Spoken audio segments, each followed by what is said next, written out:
Keraton Qadariyah adalah istana Kesultanan Pontianak yang merupakan cikal bakal lahirnya kota Pontianak dan menjadi salah satu objek wisata sejarah. Istana ini terletak di dekat pusat kota Pontianak yang dapat dijangkau melalui jalur sungai maupun jalur darat. Keberadaan Keraton Qadariyah tidak lepas dari sosok Syarif Abdurrahman Al-Qadri yang telah mengunjungi berbagai daerah di Nusantara dan melakukan kontak dagang dari para saudagar di berbagai negara. Sampai pada tanggal 23 Oktober 1771 Masehi atau 24 Rajab 1181 Hijriah, mereka tiba di daerah dekat pertemuan tiga sungai, yaitu Sungai Landak, Sungai Kapuas Kecil, dan Sungai Kapuas, serta memutuskan untuk menetap. Tentang berdirinya Kesultanan Pontianak itu, kalau berdasarkan catatan-catatan peneliti, mereka memiliki banyak perspektif masing-masing tentang Pontianak atau Kesultanan Pontianak ketika pertama kali ia didirikan. Tapi bermuara pada figur Syarif Abdurrahman sebagai penghulunya. Pada saat itu Pontianak belum dikenal dengan nama Pontianak, masih dengan sebutan Kuala Landak. Nah, di Kuala Landak itu bukan sebuah tempat yang kosong terdiri dari rawa-rawa atau hutan belantara, tapi sudah ada penduduk-penduduk yang menempati tempat ini sebelumnya, baik di Siantan maupun di seberang. Itu bisa dibuktikan dengan keberadaan seperti misalnya Pekong yang ada di seberang itu. Nah, Sultan Syarif Abdurrahman sendiri, beliau menerima amanah dari abah beliau, Habib Said Hussein bin Ahmad Jamalullail atau Habib Said Hussein bin Habib Sayyid Ahmad Al-Qadri, untuk membuka negeri baru sepeninggal beliau wafat.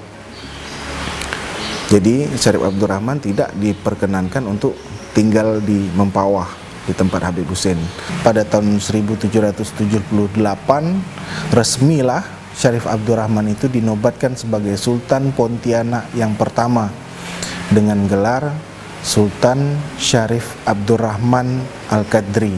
Pada masa pemerintahan Kesultanan Pontianak yang pertama ini, beliau tidak mau keluar dari jalurnya, tetap menyebarkan agama Islam.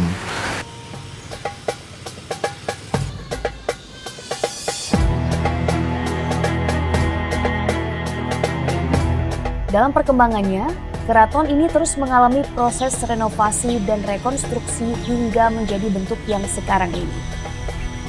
Kemegahan istana seluas 60 x 25 meter yang terbuat dari kayu pilihan ini sudah dapat dilihat di bagian depannya. Pada bagian depan Keraton Qadariyah terdapat 3 meriam kuno yang sudah ada sejak zaman Sultan Syarif Abdurrahman Al-Qadri. Uniknya, meriam yang berada di bagian tengah menurut cerita merupakan meriam setimbul, karena pada saat ditemukan, meriam ini timbul dan mengapung di Sungai Kapuas. Untuk memasuki keraton, terdapat 9 anak tangga yang terkadang disebut dengan tangga 9. Istana megah seluas 60 x 25 meter ini memiliki ciri khas Melayu yang sangat kental, dimulai dari bentuk rumah bergaya panggung, dominasi kayu belian, serta warna kuning yang menjadi maskot istana. Dalam filosofi budaya Melayu, warna kuning melambangkan kejayaan dan budi pekerti.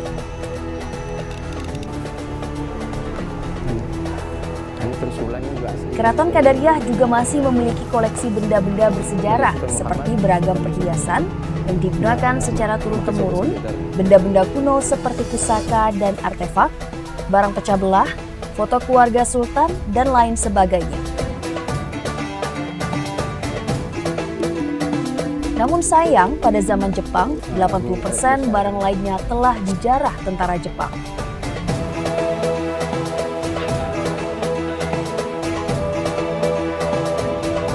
Balairung atau ruang pertemuan di dalamnya Juga terdapat singgasana untuk sultan dan permaisuri, dihiasi dengan lambang bulan bintang sebagai lambang Kesultanan Islam. Di sini juga terdapat 2 buah kaca panjang di kiri dan kanan ruangan. Cermin ini merupakan cermin yang berasal dari Perancis dan oleh masyarakat setempat disebut dengan cermin 1000 atau cermin pecah 1000. Mengapa demikian? Karena jika Anda berkaca, maka bayangan Anda akan dipantulkan sangat banyak oleh cermin di seberangnya. Ini pertama kalinya saya ke Istana Kadria, dan dari sisi maintenance dibanding dengan yang lain-lain cukup baik, dan besar harapannya ini bisa terus dikembangkan dan dipelihara sehingga heritage sejarah bangunan-bangunan bersejarah di kota Pontianak, khususnya di Istana Kadria ini bisa terus terjaga. Kawasan ini adalah kawasan sungai yang sebenarnya bisa dijadikan objek wisata seperti di tempat-tempat lain di internasional. Misalnya di Thailand itu sangat terkenal dengan Chao Phraya. Nah, mungkin untuk para stakeholder pariwisata bisa mengembangkan pariwisata air. Jadi orang datang ke Kadria ini akan lebih tertarik dan menambah pengalaman yang tak terlupakan jika mereka berkunjung lewat laut, lewat sungai, khususnya dengan menggunakan sampan tradisional, sehingga pengalamannya tak terlupakan. Saya berharap semoga banyak orang luar yang lebih mengenal keraton ini gitu, bukan hanya warga masyarakat yang ada di Pontianak, cuman di kota-kota lain juga bisa lebih mengenal gitu kan. Kalau di Pontianak ini ada terdapat sebuah keraton atau sejarah bagi sultan-sultan. Saya mandangnya dari kesenian gitu ya kan, dari estetikanya. Wah, kok keraton ini sangat indah gitu kan, dari bentuk warnanya gitu kan, kuning gitu kan, yang melambangkan Melayu gitu kan. Nah, saya juga bisa mengenal, oh simbol ini juga untuk mengenal etnis Melayu gitu kan. Udah tuh pertama saya juga terkesan untuk yang di sana gambar Pancasila gitu. Ternyata sultan yang di sini juga berkontribusi untuk menyumbangkan gitu pemikirannya untuk sila Pancasila yang ada di sini gitu. Pertama saya masuk keraton ini memang ini sangat indah sekali ya. Terus tuh dengan ciri khas warna kuning yang mungkin punya makna tersendiri kayak gitu. Dan ketika saya masuk dalam sini banyak sekali hal-hal yang bisa kita gali, yaitu dari foto-foto ini kan banyak sekali prasejarah yang ada di dalamnya kayak gitu, dan itu perlu kita gali dan perlu kita ketahui kayak gitu untuk itu.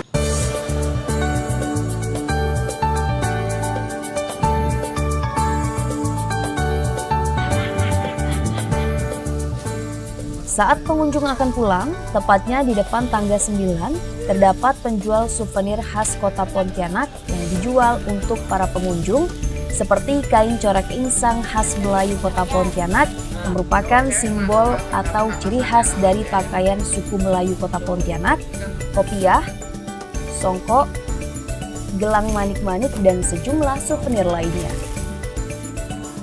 Saat ini Kesultanan Pontianak dijabat Sultan Syarif Mahmud Melvin Al-Qadri yang juga merupakan Sultan ke-9 yang akan terus melanjutkan tradisi atau adat istiadat yang digunakan atau dijayakan sejak zaman Sultan Abdurrahman dan coba dihidupkan kembali, yang merupakan tradisi keislaman sehingga diharapkan dapat bersinergi dengan pemerintah.